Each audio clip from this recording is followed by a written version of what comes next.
Students, nuclear physics 1 का lecture number 5 है जिसमें हम डिस्कस करेंगे रेडियो एक्टिविटी के बारे में।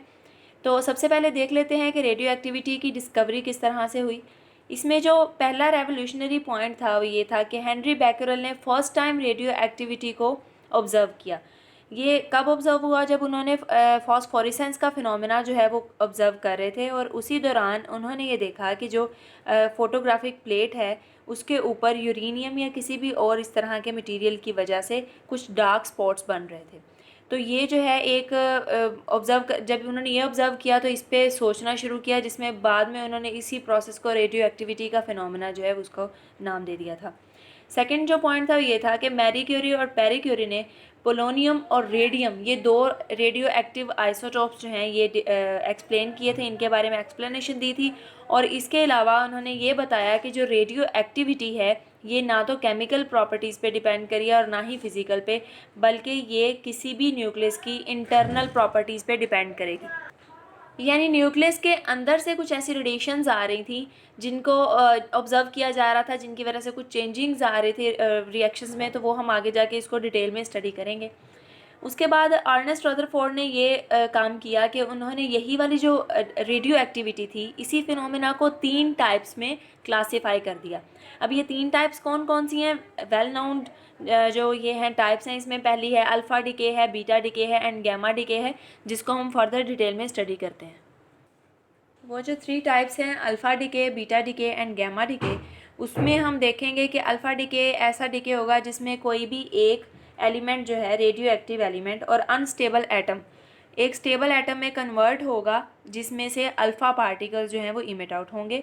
और अगर एक अनस्टेबल न्यूक्लियस एक स्टेबल न्यूक्लियाई की तरफ इस तरह से कन्वर्ट हो कि उसके दौरान बीटा पार्टिकल्स इमिट आउट हों, तो वो बीटा डिके होगा।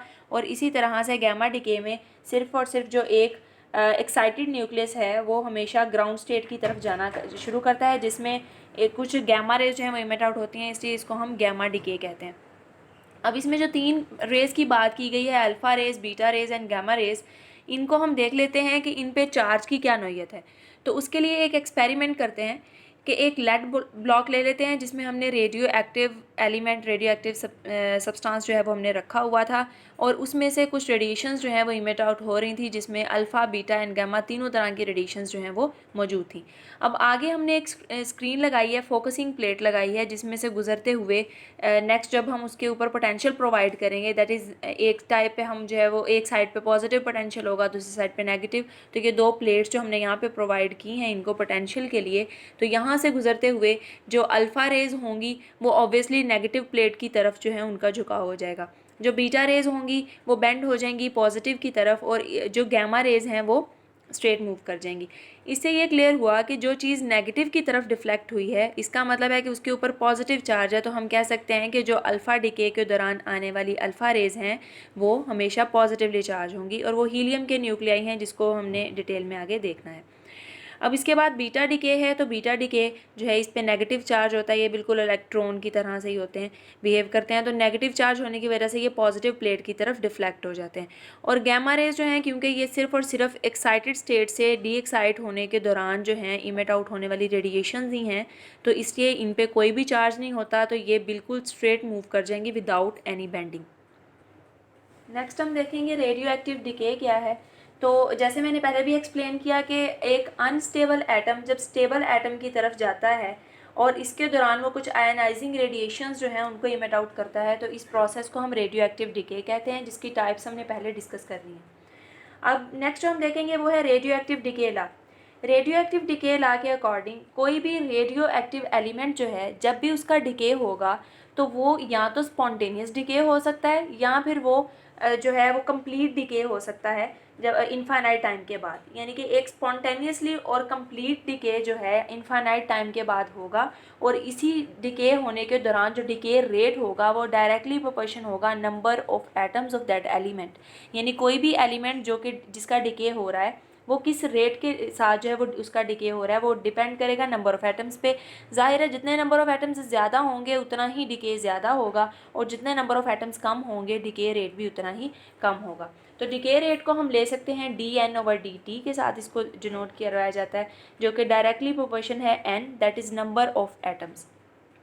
यहाँ पे हम लैम्डा जो है वो इंड्यूस करवाएंगे। ये जो लैम्डा हमने यहाँ पे इंड्यूस करवाया है इसको हम डिसइंटीग्रेशन कांस्टेंट कहते हैं, और ये डिसइंटीग्रेशन कांस्टेंट जो है वो हमें इन्फॉर्मेशन प्रोवाइड करेगा कि कितनी डिसइंटीग्रेशन हो रही है। डिसइंटीग्रेट होना मतलब आहिस्ता आहिस्ता किसी भी अमाउंट का कम होते जाना, डिके होते जाना।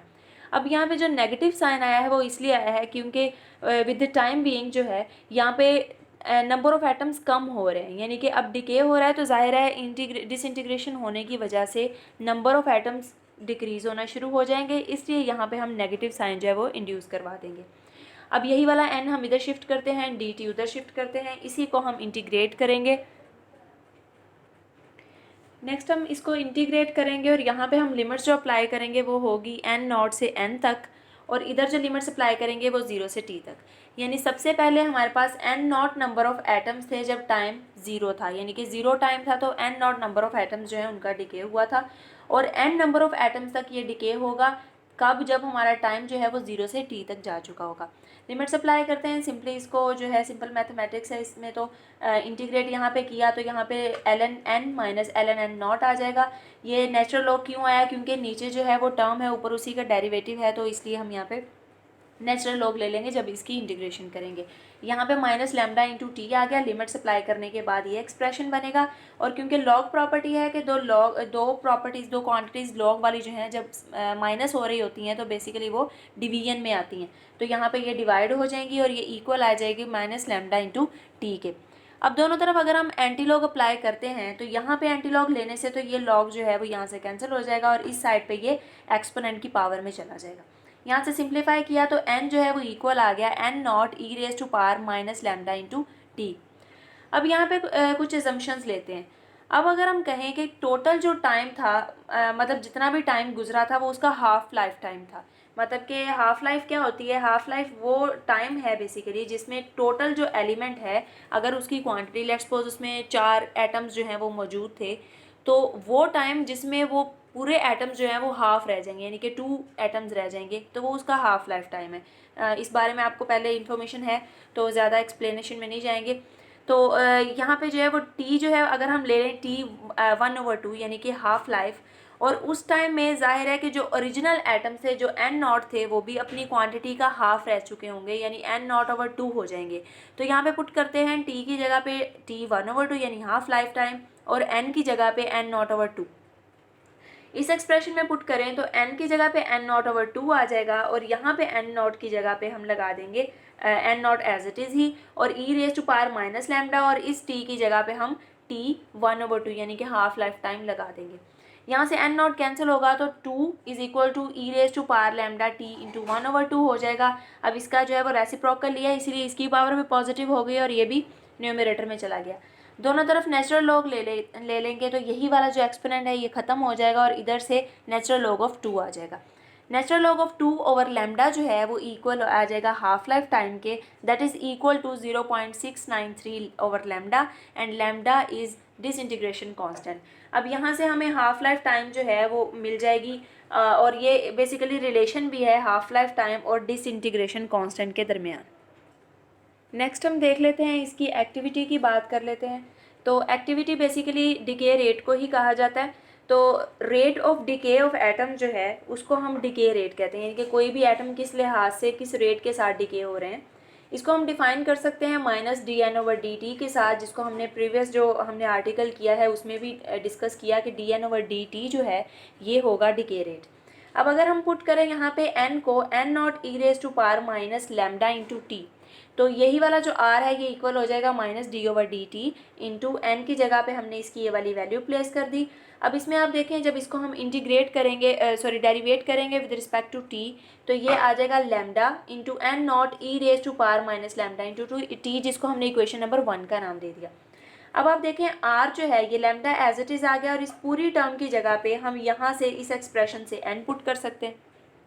तो अगर r जो है वो लैम्डा इंटू एन के इक्वल है तो हम लिख सकते हैं कि जो r नॉट होगा वो लैम्डा इंटू एन नॉट के इक्वल होगा। तो यही वाला एक्सप्रेशन, अगर यही वाली जो वैल्यू है इसको हम इक्वेशन नंबर 1 में पुट कर दें तो ये हो जाएगा, यही वाला एक्सप्रेशन जो इक्वेशन 1 वाला है ये बन जाएगा r is equal to lambda into N not की जगह पे r नॉट लगा देंगे और e raise to power minus lambda t as it is आ जाएगा। ये जो है इसी को हम एक्टिविटी या decay rate of radioactive element कहते हैं। अब आज वाले आर्टिकल्स जो हमने डिस्कस किए उसमें सबसे पहले हमने रेडियो एक्टिविटी को देखा, उसकी हमने डिस्कवरी के बारे में देखा, उसके बाद हमने रेडियो एक्टिव डिके की जो टाइप्स हैं उनको देखा, रेडियो एक्टिव डिके की डेफिनेशन देखी, उसके बाद रेडियो एक्टिव डिके लॉ को डिस्कस किया जिसमें हमने रिलेशनशिप जो है वो बताया हाफ लाइफ टाइम जो है उसके दरमियान और डिसइंटीग्रेशन कांस्टेंट लैम्डा के दरमियान रिलेशन एक्सप्लेन किया। अब हमने लास्ट जो आर्टिकल देखा वो था एक्टिविटी, जिसको हम डिके रेट भी कहते थे, जो टर्म हमने पहले तो यूज़ की थी लेकिन उसको एक्सप्लेन नहीं किया था, तो उसमें हमने देख लिया कि डिके रेट क्या होता है। उम्मीद है ये लेक्चर अच्छे से समझ आ गया होगा आपको। अल्लाह हाफिज़।